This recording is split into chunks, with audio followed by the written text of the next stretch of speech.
The dining room in my parents' Napa Valley estate gleamed with its usual excess crystal glasses catching the warm chandelier glow, roses flown in from a boutique grower, and place settings so ornate they looked better suited for a museum than Thanksgiving dinner.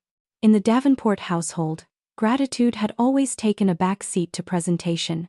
My older sister, Lila, sat confidently at the head of the table, a silent reminder that she was the chosen successor to the family legacy. At 36, she was the celebrated CEO of SolaraTech Innovations, a company that had gone public 18 months earlier. The IPO had made her even richer than our already well-padded upbringing, and she never missed an opportunity to remind us. "I'm being honest, Maya," she said, her voice carrying that familiar edge she saved just for me. "Your little stock market experiments aren't real investing. Cute, maybe. But not serious." Her husband, Grant, chuckled into his wine. "What are you playing with, Maya?" "A couple $100,000. Sweet hobby money." My mother offered a tight smile. She's always been modest in her goals. I kept my expression still. "The stuffing is wonderful this year, Mom. Don't dodge," Lila insisted, thrilled to have her executives present as an audience. "You're 32. You need professional guidance." "I manage my portfolio myself," I replied. Polite laughter circled the table. Jennifer leaned in, her bracelets chiming softly. "Lila, didn't you say SolaraTech's wealth management division is top tier now? Maybe Maya could actually use their guidance. You know family rates." Lila's face brightened instantly. "That's perfect. Maya, they've reviewed situations like yours before. With the right strategy, they could probably triple your portfolio in a few years. I'll set up a consultation. Early holiday gift." I kept my tone even. "That's generous, but I'm fine with how I manage things." "Fine staying broke," Grant muttered, just loud enough to draw a few smirks. My father cleared his throat, a sound that carried weight in our family. "Maya, your sister is offering help. You should at least consider it. Pride won't protect your future." I met his gaze. He had built the Davenport real estate network over 4 decades, accumulating close to $1 billion in assets, and he'd spent most of my life reminding me that Lila possessed his instincts while I did not. I stopped arguing that point years ago. "I'll think about it," I said. "Thinking isn't the same as doing," Lila replied smoothly. "That's why your little investments stay little." Marcus lifted his glass. 2. Bold leadership. SolaraTech's gone from a $500 million valuation to nearly $3 billion under Lila. The table applauded. My phone buzzed again in my pocket. I tried to ignore it. "Maya, please silence that," my mother snapped.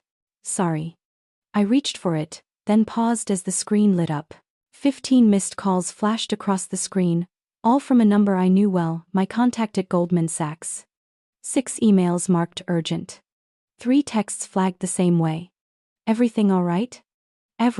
Lila asked, her concern exaggerated. "Don't tell me your tiny portfolio is having a meltdown." "Just spam," I replied, turning the phone face down.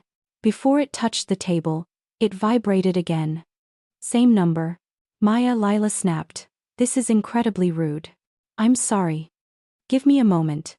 I stepped away, slipping into the hallway and then into my father's study, closing the door behind me. "Miss Davenport," my banker said, breathless. "I've been trying to reach you for 20 minutes. We have a situation with your SolaraTech position." My pulse steadied. "What kind of situation?" "The sell order you placed last week, your full position, $250 million in shares it executed this morning. But someone leaked news of a major shareholder dumping everything. Panic selling has started. SolaraTech is down 34% and falling. Circuit breakers are tripping. Over $900 million in market cap evaporated in 90 minutes. I let the silence stretch. Current price? $31.45 and dropping. You sold at $54.20. You cleared roughly $247 million before the crash. And the company? Trading halted. Emergency board meeting. Rumors of accounting irregularities. I closed my eyes. I'd suspected as much for 6 months. I just hadn't expected the fallout to hit this quickly. "Prepare a full report," I said. "Update me on any developments. I'm to space." When I ended the call, the laughter from the dining room drifted through the door. They had no idea the ground beneath them had already begun to crack. I should have left then. I should have walked straight out the side entrance and driven home. But I didn't. Still, something pulled me back toward the dining room. Maybe it was years of being dismissed, or maybe it was simply timing. I had barely taken my seat when the front door flew open. Lila, a young woman in a navy pantsuit, hurried inside, flushed and breathless. It was Sophie, Lila's executive assistant. "I'm so sorry to interrupt, but this is urgent. Your phone's been off, and the board has been trying to reach you for an hour." Lila's irritation shifted into alarm. "What happened?" "Your major shareholder just unloaded $250 million in stock. The price is collapsing. Trading has been halted 3 times from circuit breakers. We're down over 30%. The board has called an emergency meeting. And the SEC wants answers." The room went silent. "That's impossible," Lila whispered. "Our big institutional investors are committed long-term." "It wasn't institutional," Sophie said shakily. "It was an individual investor. Someone who's been accumulating shares quietly for years. They dumped everything yesterday. Once the transaction hit the wire, the market assumed they knew about internal issues." Marcus was already scrolling through alerts. "It was $54 this morning. It's 29 now. Over $1 billion wiped out." Jennifer turned pale. "Who sold?" "We don't know yet," Sophie replied. "The purchase trail runs through multiple holding companies, but whoever it is, they held roughly 4.2%. And they sold at peak." Lila's hands trembled. "That's insider trading." Before she could continue, David cut in, face gray. "We have a bigger issue. Bloomberg is reporting the SEC has opened a formal investigation into SolaraTech's accounting, specifically revenue recognition." Lila stared at him. "Marcus, you reviewed those reports. There's nothing wrong with our accounting, right?" Lila's voice wavered. Marcus didn't look up. "Well, some revenue recognition choices were aggressive. Not illegal, just optimistic." David's tone sharpened. "Define aggressive."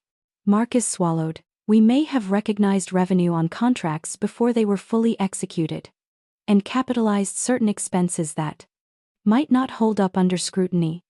I warned you 6 months ago we needed to scale it back." My father rose abruptly. "Lila, what is he talking about? What did you do?" "Nothing illegal," Lila insisted, panic creeping in. "These are standard industry practices. Everyone does it. It's normal. Standard practices you're now being investigated for," Grant said flatly. Jennifer's face drained as she scrolled through her phone. "Oh God. CNBC just pushed a special report. They're calling it the SolaraTech collapse." "Lila, your picture's everywhere." My mother gasped. Lila looked physically ill. "Who sold those shares?" she demanded, panic turning to fury. "Someone new. Someone dumped their position before this went public. That's illegal. We'll prosecute whoever did it." David exhaled slowly. "It was Maya." Every head turned. He cleared his throat. "Our transfer agent just confirmed it. The selling entity was Davenport Investment Holdings, LLC, Maya's company. She crossed the 5% threshold 3 years ago." The room froze. Lila's voice cracked. "Maya owned 4.2% of SolaraTech?" David nodded. "Before today, her stake was worth roughly $250 million. She sold at $54.20, with the stock now at $29. She avoided about $110 million in losses and secured roughly $247 million in gains." My father collapsed into his chair. "That's impossible. Maya never had that kind of capital." "She doesn't," Marcus murmured. "When did you even start buying, Maya? How long have you been accumulating shares?" 7 years, I said quietly. "Right after I finished my MBA at Wharton. I used the $2 million inheritance Grandma Davenport left me. I invested in several undervalued private companies. SolaraTech was one of them." I felt the room stiffen. This was back when SolaraTech was valued around $80 million. "I bought in at $8 a share through a private placement." Jennifer stared. "You invested before the IPO? Do you know what that position was worth?" "I'm aware." Lila finally found her voice. You've been a major shareholder in my company for 7 years and never said a word. You never asked, I replied. And you've spent a decade making it clear you didn't want my input on anything business-related. She gaped. But you live in a tiny apartment. You drive a Honda. Yes. I don't need to perform wealth to have it. Grant looked up from his phone. Maya. Financial Twitter is exploding. They're calling you the Oracle of Tech. I'm not an oracle, I said. I just read financial statements thoroughly. I faced Lila. 6 months ago, I spotted irregularities in SolaraTech's revenue recognition and expense treatment. I tried to warn you. You dismissed me. So I did what any rational investor would do when they lose confidence. I sold. You destroyed my company. Lila screamed. No, I answered calmly. Your accounting did. Your aggressive accounting triggered the SEC investigation that shattered confidence in SolaraTech, I said evenly. The market reacted to that. I simply sold before the truth became public. That's insider trading. Lila shouted. No, I replied. I used publicly available information, your filings. I analyzed them more carefully than your own CFO. David cleared his throat. She's right, Lila. If Maya relied solely on public documents and her own analysis, it isn't insider trading. It's prudent investing. There's no basis to claim she had material non-public information. But she's my sister. Lila cried. She had access to nothing. I cut in.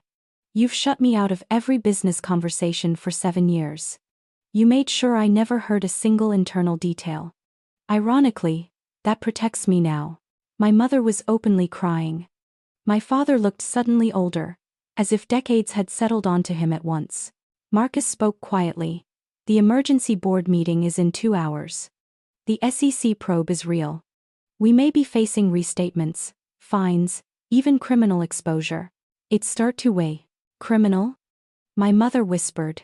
For accounting fraud, yes, David said. Lila collapsed into a chair. I never meant to deceive anyone. I just wanted to show growth, keep shareholders confident. By misrepresenting performance. I replied gently. You surrounded yourself with people who told you what you wanted to hear. And when I tried to warn you, you dismissed me. Tears streamed down her face. You should have pushed harder. I tried. I said quietly. You told me to stay in my lane. You told me my little investments didn't matter. I said softly. You spent years making it clear my perspective had no value. I exhaled. I'm sorry this is happening, Lila. Truly. But your choices led here, not mine. Sophie tugged at her arm. Ma'am, we need to go. The board is waiting, and the press is gathering outside. Lila rose unsteadily. She looked at me one last time. Something fractured: anger, disbelief, maybe a hint of respect. How much are you worth now, Maya? After selling, around 890 million, I answered. SolaraTech was my biggest position, but I've invested in 16 companies across multiple sectors. Most are performing well. My father whispered, Good Lord. Lila's voice broke. You're worth more than me. Yes. More than Dad. Yes. She let out a hollow laugh. And we mocked you for years. Told you didn't understand wealth. That you needed our guidance. It stayed mine's cap'n. Yes, I said simply. Sophie guided her toward the door, as camera lights flickered through the windows. My father poured himself a heavy scotch. Maya. Why let us think you were struggling? Why live so modestly if you're nearly a billionaire? I'm not struggling. I live comfortably. I don't need a mansion to feel successful. I paused. I wanted to see how long it would take for anyone to ask about my life instead of assuming. 7 years, my mother whispered. 8. I corrected. I've been building quietly for nearly a decade. Trevor cleared his throat. So, what happens now? To Lila? To SolaraTech? That depends on what the SEC uncovers, I said. If the issues are as serious as I suspect, she's facing fines, restatements, possibly criminal charges. The company might survive if they completely clean house. Or it might not survive. I finished. My mother's voice trembled. Maya. Can you help her? You have the resources now. You could. Do what?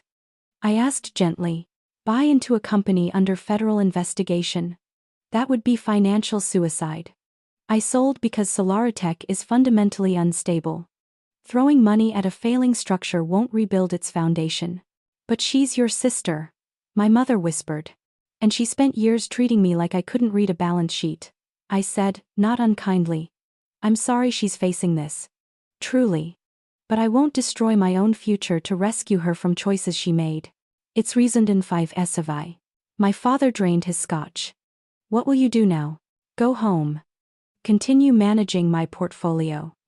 Maybe travel. I've been thinking about New Zealand. I stood. I should go. There are calls I need to return. Maya, wait, my father said, looking older than I'd ever seen him. I owe you an apology. We all do. We dismissed you because your success didn't look the way we expected. Yes, I said softly. You did. Can you forgive us? Maybe. With time. But right now, I need space. The slashins and adeo. My mother's voice cracked. I'm proud of you. I should have said it years ago. Thank you, I whispered. I slipped out the side door to avoid the press. My Honda sat unnoticed among luxury cars. I exhaled, trying to process the chaos. My phone rang. Goldman Sachs again. Miss Davenport, major outlets want interviews about your SolaraTech exit. Bloomberg, CNBC, The Wall Street Journal. No interviews, I said. I'm a private investor. I'm not chasing fame. 18 is teen for distant 18. Distamesses and an 18/7. But firms and hedge funds are asking if you'll manage capital or advise them. The fees are substantial. I smiled faintly. Tell them. I'll think about it. But I'm not committing to anything yet, I said before hanging up. I drove home through the quiet Napa Valley roads, my modest apartment building coming into view like a breath of normalcy. My one-bedroom fourth-floor unit was tiny by Davenport standards, but it was mine, bought outright 5 years earlier. Inside, I brewed tea and opened my laptop. SolaraTech was still collapsing now at $24, down more than 55% since morning. The rest of my portfolio was green. Altogether, I was up $247 million from the SolaraTech sale plus another $12 million from other positions. More money than I'd ever imagined earning. More than I'd ever need. But it had never been about the money. It was about doing the work quietly and letting the results speak. About knowing my worth whether anyone else saw it or not. My phone buzzed. Maya, it's Marcus. You were right. I should have listened. I hope you can forgive our arrogance. I replied, be honest with the SEC. It's your best chance. Jennifer texted next, you're brilliant. We were fools. I didn't answer. Then Lila. I'm sorry. You were right about everything. After a long moment, I typed, thank you. Take care of yourself. By morning, SolaraTech had fallen further. Marcus resigned. Lila was placed on leave. The news cycle exploded alongside 17 voicemails from investment firms and an email from a Wharton professor asking if I'd consider teaching value investing. I considered the Wharton email while drinking my morning coffee. Teaching intrigued me, guiding new investors to do real due diligence, read financial statements line by line, and rely on data instead of hype. It felt meaningful. My phone rang. My father. Maya, I want to apologize again and ask a favor.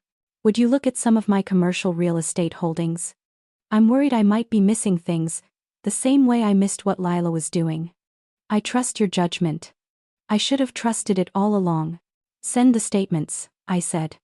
I'll review them. Thank you. And, your mother and I would love to have dinner with you. No business. Just us. We want to know our daughter again, the real you. I'd like that. Next week? Next week is perfect. End quote. After we hung up, I opened my laptop and returned to my portfolio. 3 companies were flagged for deeper review. Early warning signs, familiar patterns, time to dig in, footnotes, disclosures, inconsistencies. This was my craft. Quiet, steady, precise. My family had finally noticed, though it took a catastrophic collapse to see me clearly. Better late than never. A news alert buzzed. SolaraTech CEO Lila Davenport steps down amid SEC probe. Stock down 67%. I closed it, took a calm sip of coffee, and smiled. Time to find the next opportunity. If my story resonated with you, I'd love to hear your thoughts below. Tell me, have you ever been underestimated the way I was? Your comments remind me that quiet strength matters. And here's my advice. Trust your own work, even when no one else sees it. Keep learning, keep analyzing, and let your results speak for you. Support the ones who build in silence, they're often the ones who rise the highest.